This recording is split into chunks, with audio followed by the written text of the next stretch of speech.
भारत रत्न दिला रहे थे किसी को। एक तो ये है भैया कि जैसे साधु होता है ना, जो बहुत सारे लोग जब बहुत सारे कहीं अपराध कर दिया, बचते बचते भागते भूगते कहीं पहुंच गए, साधु बन गए, या बहुत से साधु आप देख रहे हैं उन्हें क्या क्या कुछ कर रहे हैं साधु के नाम पे। तो एक बहुत बड़ा एक साधु जिसके सामने राजा सर झुका दे, इतनी बड़ी इसकी वो है, सम्मान है। लेकिन वहां अगर कोई गलत आदमी पहुंच जाए तो सोचे फिर क्या होता है ना। नतीजा आप सबके सामने है। यही बात कवि पे लागू होती। कवि होना इतना आसान काम नहीं है। ये नहीं कि आपने दो चार तुक मिलाई और कुछ भी अल्लम दल्लम बोला, तालियां पड़ गई तो आप महान कवि बन गए। ये दिमाग से निकल जाना चाहिए। ये दौर इस तरह का है जिसमें ऐसे लगता है कि बस और बहुत बड़ा बिजनेस भी है। आज की तारीख कोई मेरे ख्याल से 1000 करोड़ का इसमें पूंजी लगी है कवि सम्मेलनों में, तो ठीक भी है। लेकिन फिर भी इतनी बड़ी जिम्मेदारी है। संदीप अभी कह रहे थे कि लोग क्या कहेंगे कि इनका बेटा कवि बन गया। अरे कवि बन गया तो अब कवि बड़ी चीज भैया, जाने कितने मेडिकल कंपनी में अभी बहुत सारे मालिक भी होंगे, सीईओ होंगे, क्या लेना देना, हमें उनसे क्या वास्ता। हमें संदीप इसलिए हम सम्मान है कि संदीप कविता लिखते हैं और अच्छी कविता लिखते हैं। तो ये भी वहम निकाल देना चाहिए कि कवि कोई बहुत छोटी चीज है। देखिए कविता आपको एक पहचान देती है। एक बहुत से मुझे याद है, मैं उनमें शामिल रहा उन गोष्ठियों में।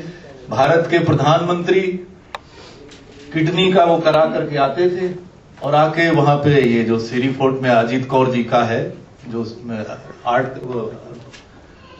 अर्पणा कौर जी का जो यहाँ पर है, वहां पर आकर के कवि गोष्ठी में शामिल होते थे और कहते थे यहाँ आके हमें नई जिंदगी मिलती है। ये बात मैं वीपी सिंह जी की कर रहा हूं, जिसमें मैं खुद शामिल रहा कई बार। तो प्रधानमंत्री को कहना पड़ता है कि हमें ये कवि गोष्ठी में आकर के मुझे नई जिंदगी मिल रही है। भारत के प्रधानमंत्री से बड़ा तो कोई नहीं हो सकता।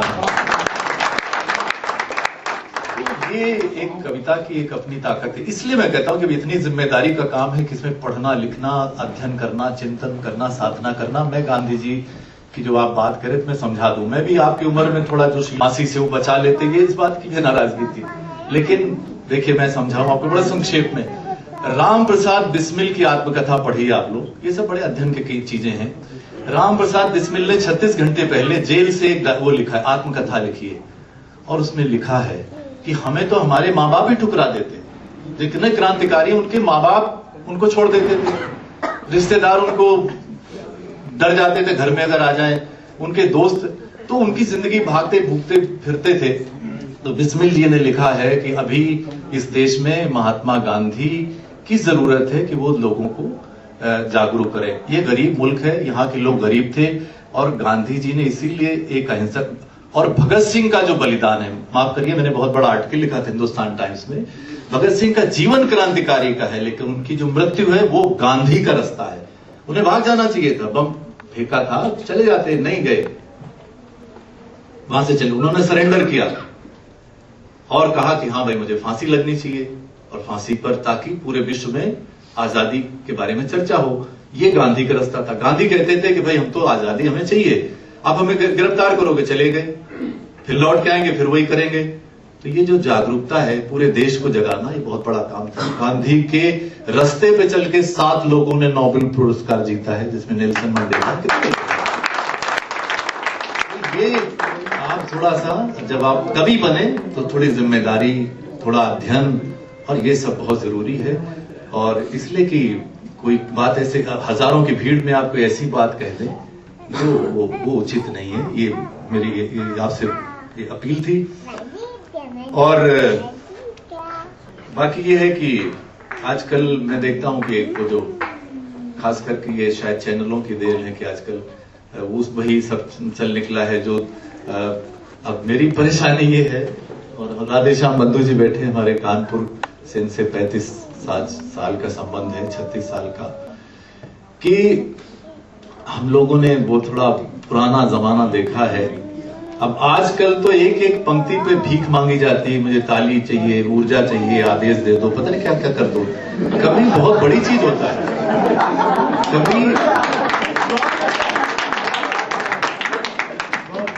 कभी एक कवि जो है ना, वो उसका जो एक अपना एक सम्मान है, वो बहुत बड़ी चीज है। और उसके जैसे है ना राज राजे महाराजे जो है वो कवि तो एक संत के समान है, चिंतक है, दार्शनिक है, और इसीलिए वो पंक्तियां दोहराता हूं। देखिए कवि की सत्ता देखिए आप। बालकृष्ण शर्मा नवीन स्वाधीनता सेनानी थे, कवि थे। क्या कहते हैं? लपक चाटते जूठे पत्ते जिस दिन मैंने देखा, नर को जी में चाहा आग लगा दूं इस अवनी को और अंबर को। और फिर क्या कहते हैं? फिर ये सोचा क्यों ना टेटुआ घोटा जाए स्वयं नरपति का। भगवान का गला क्यों ना घोट दूं जिसने अपने ही स्वरूप को रूप दिया इस घृणित विकृति का। तो कवि की सत्ता यह है कि भगवान का गला घोटने की ताकत रखता है। तो वो आप वहां पर जहां हजारों की भीड़ में आप भीख मांग रहे, भैया दे दो ताली एक एक लाइन पे, तो वो व्यायाम करते अच्छा मेरी अब तो आपके हाथ उठ जाने चाहिए, भैया जाना, ये सब मुझे ये बड़ा चिचौरापन लगता है वो कह रहा। और यही है कि मेरी जो अपनी मान्यता है, अब मैं यहाँ बार बार आकाशवाणी के उप महानिदेशक ये सब मुझे बहुत तकलीफ होती है। मेरी रोजी रोटी का मामला है, पापी पेट का सवाल है, कुछ करना पड़ता है। तो क्योंकि कविता लिख के और अच्छी कविता लिख के आप जीवन यापन नहीं कर सकते, हालांकि खराब कविता लिख के तो बहुत कुछ सुविधाएं भी हासिल कर सकते। तो मैं आपको अपनी उपलब्धि बता दूं, वो ये होती है कि अपनी अपनी मान्यताएं होती है। आप मुझसे सहमत हो ना सहमत हो, मेरी उपलब्धि ये नहीं कि मान लो मैं पिछले वर्ष वहां गया, क्या कहते हैं, वर्ल्ड पोएट्री फेस्टिवल में भारत की ओर से गया, अकेले गया, वो नहीं है। लंदन में वातायन अंतरराष्ट्रीय वातायन सम्मान मिला, हमारे नरेश जी को भी मिला है, वो बड़ी उपलब्धि नहीं है। मैं अपनी बड़ी उपलब्धि बताता हूं, वो ये है कि विद्यार्थी जीवन में जब घनघोर इमरजेंसी लगी थी और जिस समय लोगों की जरा जरा से बोलती बंद थी, आप लोग तो उनमें से बहुत सारे उस समय पैदा नहीं हुए होंगे, आपातकाल था घनघोर, और उस आपातकाल में हजारों की भीड़ में और उसी तरह जैसे अब उसी के तेवर के साथ कविता सुनाना। और वो जब मैं वहां से कविता सुनाने के बाद, चूंकि रामलीला के बाद वो कवि सम्मेलन था जिसमें 1 रुपया स्वीकार कर ले, 1 रुपया, ये मेरे जीवन की पद्मश्री मानो, पद्म विभूषण मानो, जो मानो आप, ये उस गरीब मजदूर का 1 रुपया मेरी कविता पर देना, वो मेरी उपलब्धि है। मेरी उपलब्धि ये है कि कोई एक कैंसर के मरीज थे, बहुत बड़े अधिकारी थे, मरते समय उन्होंने ख्वाहिश जाहिर की कि वो मेरी, मतलब कविता प्रेमी थे, तो उन्होंने ख्वाहिश जाहिर की कि मेरी कविता उनको सुनवा दी जाए। तो कहने का मतलब ये है कि मेरा जो मानना है, आपकी 2 पंक्तियां भी, आपका कोई शेर, आपकी कोई 2 पंक्तियां अगर किसी की डायरी में चली जाए, अगर किसी के दिल में उतर जाए, अगर किसी को कुछ नई ऊर्जा दे दें, नई प्रेरणा दे दें, नई हिम्मत दे दें, नया कोई जीवन मूल्य दे दें, तो मुझे लगता है कि आपका काम सार्थक हो गया। वरना बहुत सारे कवि हैं जिनकी बड़े बड़े संग्रह निकले, 30-30, 40-40 संग्रह निकाल लेते हैं लोग, और ऐसी कविताएं भी लिखी जा रही हैं जो किसी के पल्ले ही नहीं पड़े। बड़े साहित्य में वो मुख्य धारा की कविता उसको बनाया जा रहा है, लेकिन वो कविता दीमकों के लिए लिखी जा रही है। लेकिन ऐसी कविता लिखी जाए जो मनुष्यों के काम आए, और वो किसी न किसी को आपकी कविता से, मुझे वो घटना भी मालूम है जहां एक बहुत बड़े देश के 2 मेडिकल कॉलेज में टॉप करने वाले एक विद्यार्थी के साथ बहुत अन्याय हुआ। हमारे भारत में बड़ी आम बातें हैं, और उनको कैसे नीरज जी के एक गीत ने एक नई जिंदगी, घर वाले बहुत सतर्क रहते थे कि कब ये सुसाइड ना कर लें, और घर वाले किसी तरह उनको जबरदस्त कवि सम्मेलन में ले गए। कवि सम्मेलन में नीरज जी का उन्होंने गीत सुना, छुप छुप अश्रु बहाने वालों, मोती व्यर्थ लुटाने वालों, कुछ सपनों के मर जाने से जी, और वो फिर सुसाइड का उन्होंने छोड़ दिया। तो ये गीत जो है जिसने एक नई जिंदगी दे दी। तो मैं तो आपसे यही चाहूंगा कि आप ऐसी कोई कविताएं लिखें जिससे देश का भी भला हो, जिससे कहीं आम समाज का भला हो। ये समय बहुत संकट वाला है, बहुत भयावह संकट है। इस भयावह संकट में कविता की बहुत जरूरत है, और कविता, सच्चा जो कवि होगा वो प्यार की बात करेगा, मानवता की बात करेगा, भाईचारे की बात करेगा, एकता की बात करेगा। अगर कोई कवि घृणा की बात करता है, नफरत की बात करता है, बंटवारे की बात करता है, भेदभाव की बात करता है, माफ करिए, वो कवि के नाम पर धब्बा है, कलंक है।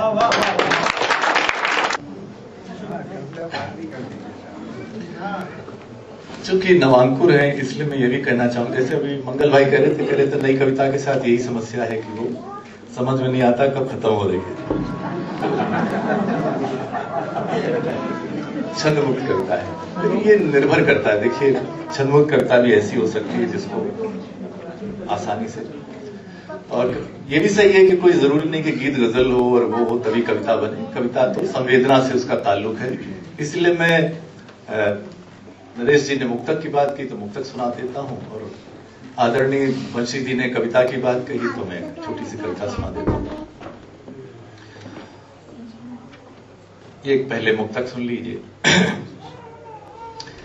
दर्द खुद झेल के खुशियों की फसल देते हैं, दर्द खुद झेल के खुशियों की फसल देते हैं, जिनमें खतरे हो उन्हीं राहों पे चल देते हैं, जिनमें खतरे हो उन्हीं राहों पे चल देते हैं, और जिनकी सोचों में है औरों की भलाई हर पल, जिनकी सोचों में है औरों की भलाई हर पल, ऐसे कुछ लोग ही दुनिया को बदल देते। मैं दरअसल करीब करीब 12 विधाओं में लिखता हूं। मेरे ख्याल से नरेश जी भी बहुत सारी विधाओं में लिखते हैं और आनंद आता है, नई नई विधा में प्रयोग करना अच्छा लगता है। तो सिर्फ ये उदाहरण देने के लिए कि कविता में कोई जब आप छंद बद्ध करें, गीत गजल मुक्तक करें तभी कविता होती है, ऐसा नहीं है। 2 पंक्तियों की कविता सुनाता हूं, और ये युवा बैठे हैं तो अच्छा है। 2 पंक्तियों की कविता ये है कि कमरे में सजी तुम्हारी बड़ी सी तस्वीर से कहीं ज्यादा परेशान करती हैं। सिर्फ 2 पंक्तियों की कविता है कि कमरे में सजी तुम्हारी बड़ी सी तस्वीर से कहीं ज्यादा परेशान करती हैं, बाथरूम में चिपकी तुम्हारी छोटी छोटी बिंदियां।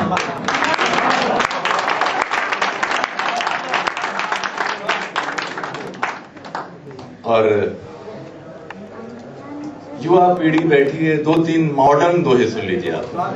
मॉडर्न दोहे कि इंटरनेट से वो करे दुनिया भर में बात, कि इंटरनेट से वो करे दुनिया भर में बात, रहता कौन पड़ोस में उसे नहीं है ज्ञात। और कहे फेसबुक मित्र हैं मेरे 3000, कि कहे फेसबुक मित्र हैं मेरे 3000, काम ना आता एक भी जब पड़ता बीमार। और एक दुआ यह है कि डटा फेसबुक पर लिखे खूब प्रेम के छंद, डटा फेसबुक पर लिखे खूब प्रेम के छंद, पत्नी से 10 रोज से बोलचाल है बंद।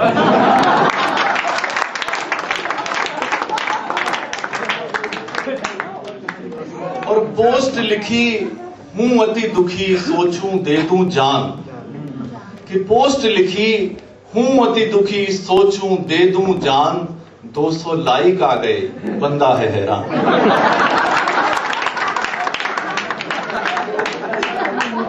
एक ये मॉडर्न दोहा और सुन लीजिए कि नगर फैलते जा रहे मिटते जाते खेत, कि नगर फैलते जा रहे मिटते जाते खेत, सोचो कल क्या खाएंगे ईंटें या फिर रेत। और एक कविता से समाप्त कर दूंगा, छोटी सी कविता है 45 सेकंड की, ये भी छंद मुक्त कविता है। और बाकी कभी जब अगली बार अशोक जी बुलाएं तब गीत गजल और माजिया या जो भी बाकी बाद में होगा। अभी ये छोटी सी कविता दिल्ली में ये जरूर सुनाता हूं, क्योंकि हमारी दिल्ली ने बहुत तरक्की कर डाली और इतनी तरक्की कर ली कि यहाँ हर दिन रोड रेस होता है, 1 मिनट में आदमी हत्यारा बन जाता है।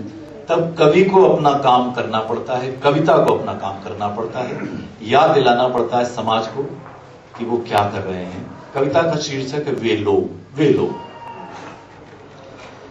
कि वे लोग डिबिया में भरकर पिसी हुई चीनी तलाशते थे चींटियों के ठिकाने, कि वे लोग डिबिया में भरकर पिसी हुई चीनी तलाशते थे चींटियों के ठिकाने, छतों पर बिखेरते थे बाजरे के दाने की आकर चुग सके चिड़िया, वे घर के बाहर बनवाते थे हौदी कि आते जाते प्यासे जानवर पी सके पानी।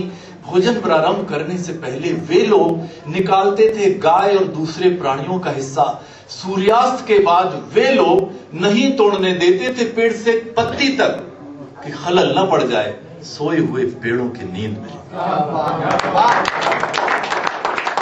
सूर्यास्त के बाद वे लोग नहीं तोड़ने देते थे पेड़ से पत्ती तक कि खलल न पड़ जाए सोए हुए पेड़ों की नींद में। जब चिड़ियों के झुंड आ जुटते थे उनकी फसलों पर, तो वे उन्हें भगाने की बजाय कहते थे, राम की चिड़ैया राम के खेत और खावरी चिड़ैयों भर भर। कि राम की चिड़ैया राम के खेत और खावरी चिड़ैयों भर भर पेट। वे अपनी तरफ से शुरू कर देते थे बात, अजनबी से पूछ लेते थे उसका परिचय, जरूरतमंद की दिल खोल कर करते थे मदद। बस्ती में कोई पूछे किसी का मकान तो पहुंचा कर आते थे उस मकान तक। कि बस्ती में कोई पूछे किसी का मकान तो पहुंचा कर आते थे उस मकान तक। कोई भूला भटका अनजान मुसाफिर आ जाए रात बिरात तो करते थे भोजन और विश्राम की व्यवस्था। संभव है अभी भी दूर दराज किसी गांव या कस्बे में, कि संभव है अभी भी दूर दराज किसी गांव या कस्बे में मौजूद हों उनकी प्रजाति के कुछ लोग। संभव है अभी भी दूर दराज किसी गांव या कस्बे में मौजूद हों उनकी प्रजाति के कुछ लोग। काश ऐसे लोगों का बन सकता एक संग्रहालय कि आने वाली पीढ़ियों के लोग जान पाते कि जीने का एक अंदाज ऐसा भी था। यह है साहित्य का मार्गदर्शन। मैं आप सभी से अनुरोध करता हूं कि एक बार